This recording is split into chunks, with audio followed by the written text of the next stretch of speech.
क्या नीतीश से बीजेपी को अब नहीं रही कोई उम्मीद? आखिर बीजेपी क्यों नीतीश पर कर रही डायरेक्ट अटैक? ऐसे कई सवाल हैं जो लोगों के मन में चल रहे हैं। आइए इस वीडियो में हम इसी मुद्दे पर चर्चा करेंगे।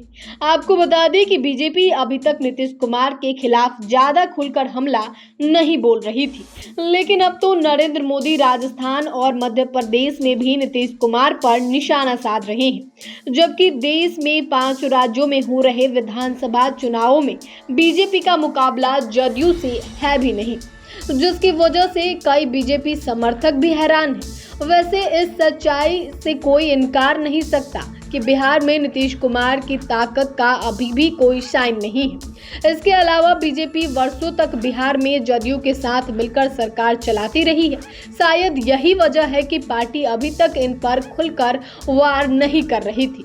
लेकिन बिहार विधानमंडल में नीतीश कुमार द्वारा जनसंख्या नियंत्रण पर बयान देने और जीतन राम मांझी से तू तराक करने के बाद से बीजेपी ने भी अपना गियर बदल लिया है। देखें तो नीतीश कुमार के इन बयानों को नरेंद्र मोदी महिला और दलित का अपमान तो बता ही रहे हैं, साथ ही कांग्रेस की चुप्पी को भी इस अपमान का भागीदार बता रहे हैं। यानी कि मोदी नीतीश कुमार के आरे में कांग्रेस को भी लपेटे में ले रहे हैं। जाहिर सी बात है कि चुनावी राज्यों में बीजेपी और कांग्रेस सामने है, इसलिए बीजेपी कहीं न कहीं इन राज्यों में जनता को कांग्रेस से सावधान करने की कोशिश में जुट गई है। इसके कारण एक तरफ जहां चुनावी राज्यों में बीजेपी का दांव मजबूत हो रहा है, तो दूसरी तरफ ऐसा लग रहा है कि मानो मोदी अब तक लोकसभा चुनावों का मुद्दा भी सेट कर रहे हैं।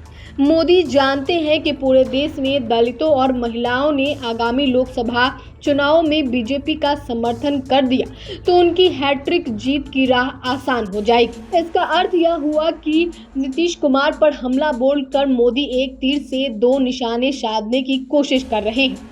हालांकि कुछ समय पहले तक बीजेपी नीतीश कुमार पर नरमी दिख रही थी, जिसके बाद ऐसा कहा जा रहा था कि बिहार के मुख्यमंत्री फिर से पलटी मार सकते हैं। लेकिन जब उन्होंने ऐसी किसी संभावना से इनकार कर दिया तो फिर बीजेपी नीतीश के खिलाफ देश प्रदेश में हवा बनाने में जुट गई। देखिए तो नीतीश कुमार की वजह से विपक्ष एकजुट हुआ, वहीं इंडिया गठबंधन ने अगर इन्हें पीएम फेस चुन लिया तो बीजेपी की मुश्किलें ज्यादा बढ़ सकती है। ऐसे में शायद बीजेपी भी यही चाहती है कि लोकसभा चुनाव में मुकाबला नरेंद्र मोदी और राहुल गांधी के बीच हो, ताकि पार्टी आसानी से जीत हासिल कर सके। इसलिए बीजेपी के तरफ से नीतीश कुमार को लेकर ऐसा माहौल बनाने की कोशिश की जा रही है कि अगर इंडिया गठबंधन की एकता बनी रहे तो भी इनको पीएम फेस बनने पर कोई विचार न करे। यानी कि बीजेपी एक तरह से नीतीश कुमार को कमजोर करने में जुट गई है। देखें तो बीजेपी की इस रणनीति का असर बिहार विधानसभा चुनाव में भी देखने को मिल सकता है।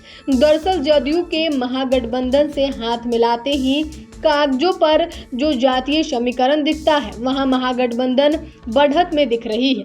इसके अलावा आरक्षण सीमा बढ़ाने से महागठबंधन का दावा कहीं न कहीं ज्यादा मजबूत हो गया है। इसलिए बीजेपी अभी से हो रही महागठबंधन की जड़ें हिलाने में जुट गई है। संभवतः इसी कारण पार्टी दलितों और महिलाओं को लेकर लगातार आवाज उठा रही है। अगर 5 राज्यों में जारी विधानसभा चुनावों और लोकसभा चुनाव में ये मुद्दा लोगों को पसंद आ जाता है तो बिहार में भी भाजपा इसके सहारे सत्ता में आने की कोशिश करेगी।